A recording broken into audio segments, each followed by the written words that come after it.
Hi, everybody. If you have been feeling forgotten after the funeral, then I'm really glad that you're here.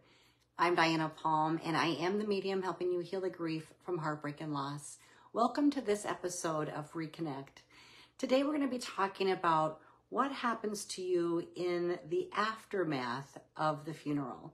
So oftentimes when you find out that somebody passes, somebody significant or close to you, you may experience your own sense of PTSD. You may experience shock, you may experience trauma, and this will show up differently in your body. Usually when people experience the shock of a sudden passing, you can feel this in many different ways. A lot of my clients will experience trembling, shakiness, not being able to sleep, not being able to eat. This tells you that your body is experiencing the loss of a loved one as shock. Now, others may experience it more as a trauma, which really puts you into a state of confusion and disbelief, where you're not really realizing that there's a reality, there's a change, something has occurred.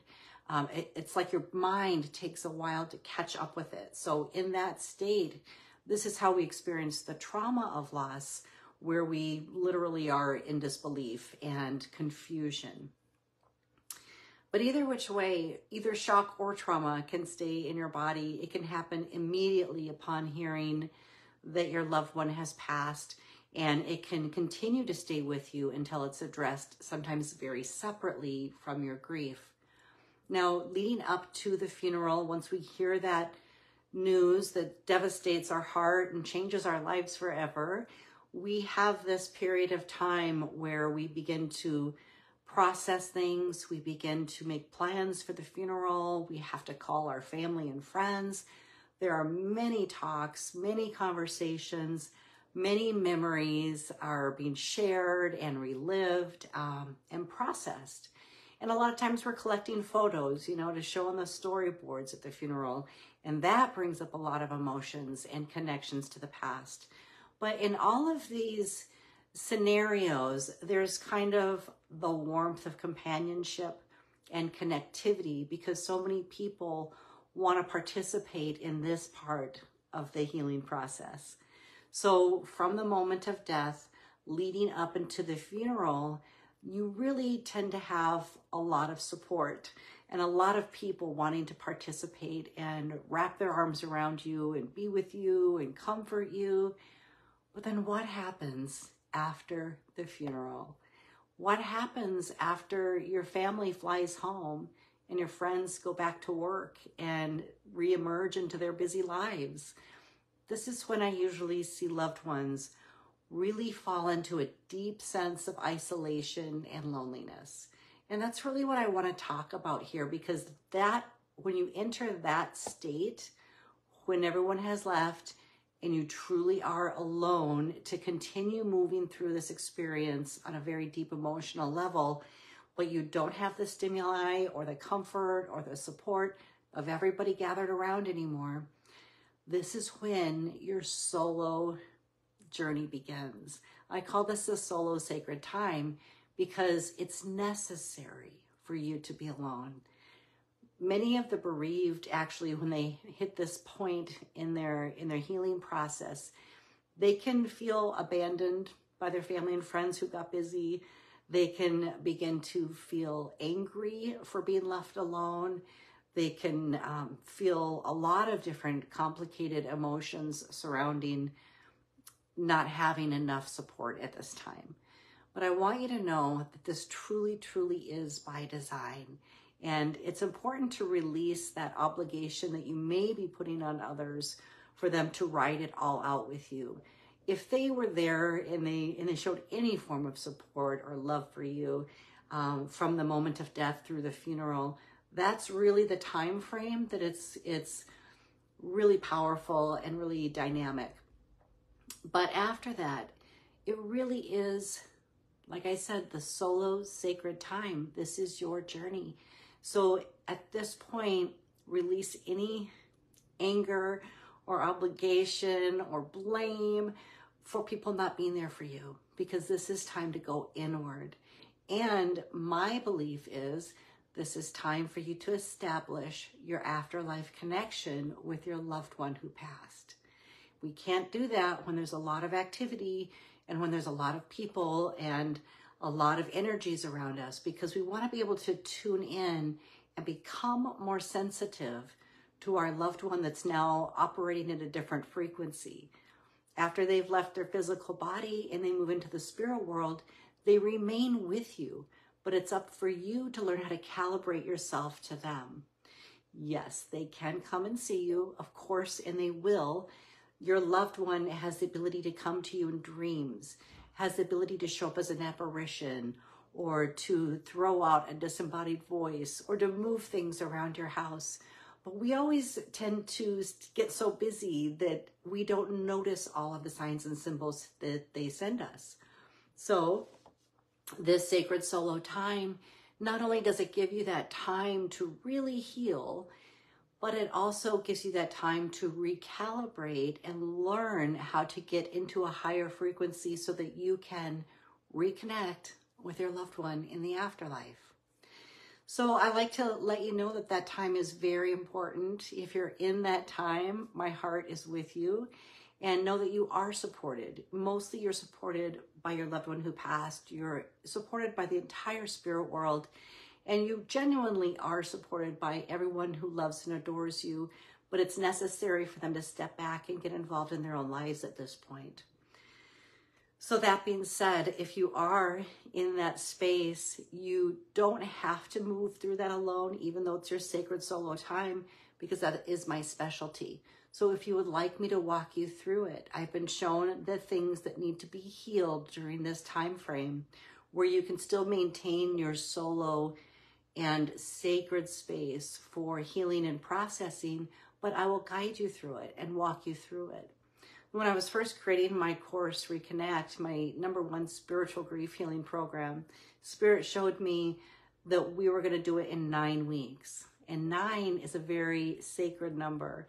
And I was shown what to do week by week to guide an individual through this journey so that they truly, truly heal every spiritual level necessary for bringing them about to their own happiness, the highest fulfillment possible as they move through their life, and process their grief in a very different way than is traditional with regular therapy or counseling or anything like that, because it is spiritually based.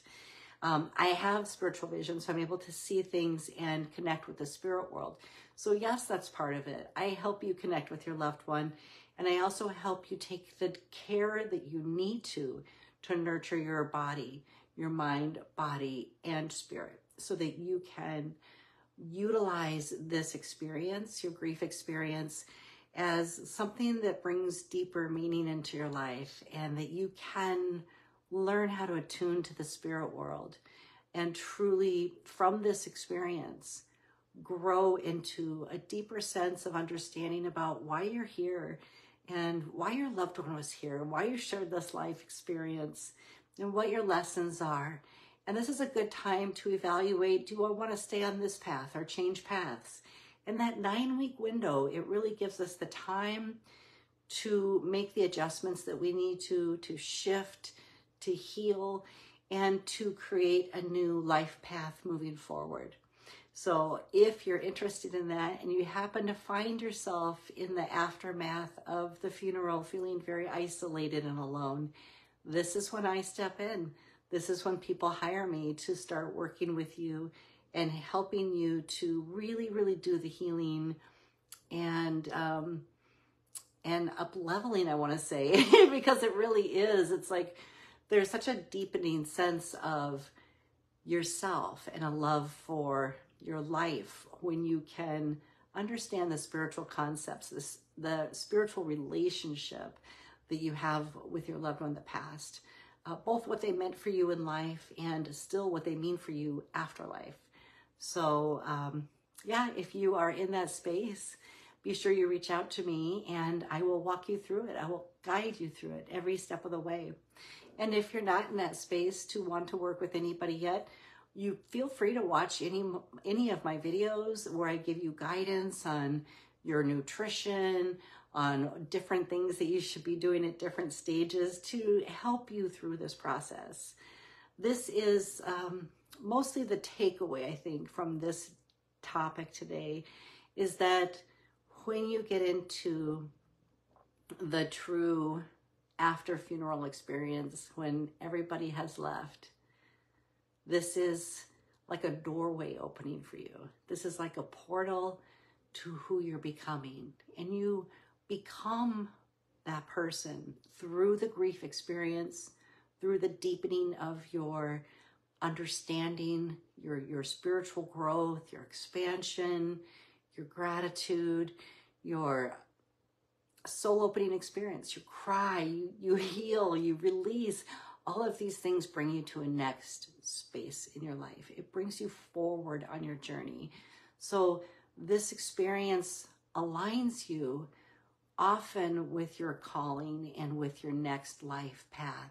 It might look very different than the life that you've been living prior to this, but this is a very, very special time. So pay attention to that and know that it's meant to be a solo journey and that you're allowed to make incredible changes during this time. You're allowed to sell your house. You're allowed to move. You're allowed to change whatever it is you want to change, because during this time, you may feel divinely inspired to be making these changes. And often it's not just your angels and guides, but truly your loved one in the spirit world that's inspiring you to make these changes. We tend to be more in tune and open and receptive right after a funeral because we're in a state of emptiness, and that allows us to receive more messages. So that too is why we want to have that sacred solo time and create sacred space in our life so that we can tune in with our loved one and continue our relationship, again, learning how to have that relationship with them in the afterlife. But know that they're always with you. They are absolutely always with you. So if you have any questions about my program, just check out the links by this video. If you're on Facebook, they'll be below or above. On YouTube, they'll be below. So I want to thank you for tuning in. If you'd like to work with me, you can check out those links, book a call with me, see if we're a good fit to work together. And if you'd like to go to my website, check out more about me. It's www.dianapalm.com. Thank you so much, everyone. I can't wait to see you next week when we reconnect. Bye-bye.